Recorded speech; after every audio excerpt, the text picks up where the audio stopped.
আমার সমস্যাটা কোথায় জানো? যখন আমি তোমার থেকে আমার মতো করে গুরুত্ব চাই, আমার মতো করে ভালোবাসা চাই, আর আমি সেটা পাই না।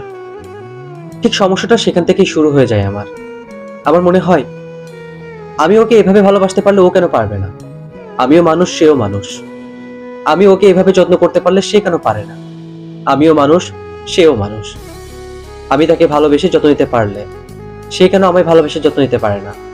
তাহলে আমার ভালোবাসা কেমন আর তার ভালোবাসা কেমন? যখনই তোমার থেকে আমি আমার চাহিদা অনুযায়ী ভালোবাসা না পাই, ঠিক তখনই আমি অস্বস্তিতে ভুগি। আর আমার সেই অস্বস্তি আমাকে ভেতরে ভেতরে তিলে তিলে শেষ করে দিতে থাকে। আমি বোঝাতে পারি না তোমায়।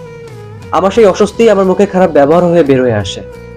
আর আমার সেই খারাপ কথাগুলো শুনে হয়তো তুমি আমাকে খারাপ ভাবো, কিন্তু আমি তোমাকে বোঝাতে পারি না আমার ভেতরে কতটা অস্বস্তি তৈরি হয়, কতটা যন্ত্রণা তৈরি হয়।